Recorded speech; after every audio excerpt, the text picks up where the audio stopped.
మీ త్యాగాన్ని ఆదుకునేందుకే మత్స్యకారుల సేవలో ఈ కార్యక్రమాన్ని తీసుకొచ్చాం. ఈ ఏడాది మత్స్యకారుల సేవలో 1,30,796 మంది కుటుంబాలకు ఇస్తున్నాం. చరిత్రలో మొట్టమొదటిసారిగా 260 కోట్ల రూపాయలు ఈ రోజే మీ అకౌంట్లో వేసాం. మీ ఫోన్లో మీరు చూసుకోవచ్చు. పడ్డాయా లేదా? పడ్డాయి. మా తమ్ముళ్ళు హుషారుగా ఉన్నారు, ఫోన్ కూడా బాగా వాడుతున్నారు. ఎన్నికల్లో హామీ ఇచ్చాను, 10,000 20,000 పెంచుతా అన్నాను. అందుకే పోయిన సంవత్సరం 1,21,433 మందికి ఇస్తే 243 కోట్లు ఇస్తే ఈసారి మిగిలిన వాళ్ళు కూడా యాడ్ చేసి 262 కోట్లు ఇచ్చాం. నేను ఒక్క విషయం అడుగుతున్నా మిమ్మల్ని అందరినీ, మీరు చిన్నప్పటి నుంచి మీ పెద్దవాళ్ళు కూడా సముద్రంలోకి ఏటకపోయేవాళ్ళు, అవునా కాదా అని అడుగుతున్నా. ఎప్పుడైనా మీకు సహాయం చేయాలని ఏ ప్రభుత్వమైనా ఆలోచించిందా అని మిమ్మల్ని అడుగుతున్నా. మొట్టమొదటిసారిగా మిమ్మల్ని గురించి ఆలోచించిన వ్యక్తి నందమూరి తారక రామారావు గారు. ఆ తర్వాత నేను ముఖ్యమంత్రి అయిన తర్వాత నేను చూశాను మిమ్మల్ని. సముద్రంలో వేటగా నిలిచిపోతే పూట గడిచే పరిస్థితి లేదు. అందుకే నేను ఆ రోజుల్లో సమైక్య ఆంధ్రప్రదేశ్లోని 31 కేజీల బియ్యం వేట సమయంలో మీకు అందజేసిన వ్యక్తి నేనేనని చెప్పి మీ అందరికీ తెలియజేస్తున్నా. ఇంకో పక్క ఓసారి సముద్రంలో తుఫాన్లు వస్తాయి. తుఫాన్లు వస్తే 1 రోజు 2 రోజులు కాదు, తుఫాను రాకుండా ముందు వచ్చిన తర్వాత కూడా సముద్రంలోకి పోలేరు.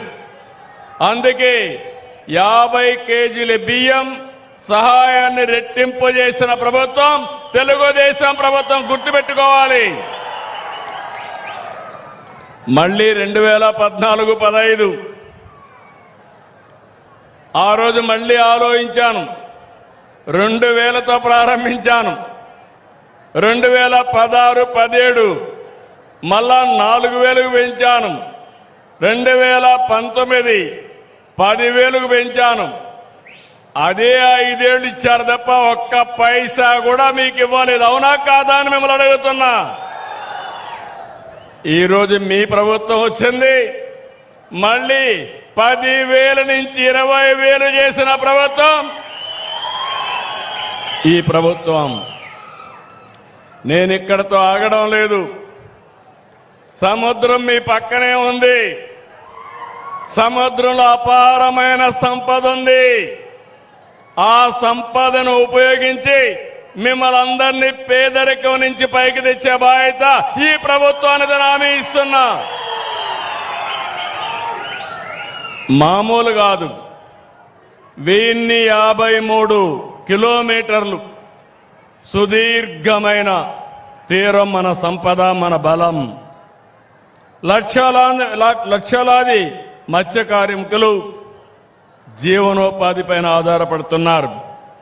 నేను అందుకే అక్వా పైన, ఇంకొక పక్కన మీ ఆదాయం పైన శ్రద్ధ పెట్టాను. ఈరోజు మీరు ఒకసారి చూస్తే 14-19 మత్స్య సంపద ఉత్పత్తి 19.18% పెరిగింది.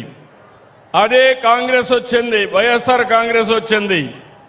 19-24 మధ్యలో 4 రెట్లు పడిపోయింది. 5.43 మాత్రం అభివృద్ధి జరిగే పరిస్థితి వచ్చింది.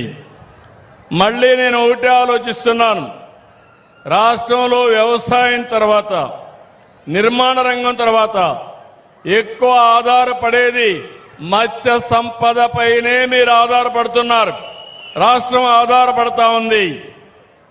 ఈరోజు మొత్తం దేశంలో 28% చేపలు ఎగుమతి చేస్తా ఉంటే దాంట్లో 38% మన రాష్ట్రం నుంచే చేస్తున్నాం. దేశంలో రొయ్యల ఉత్పత్తిలో 80% ఆంధ్రప్రదేశ్ నుంచే ప్రపంచానికి ఎగుమతి చేస్తున్నామంటే అది ఆంధ్రప్రదేశ్ సత్తా. అయితే ఈరోజు నేను ఒకటే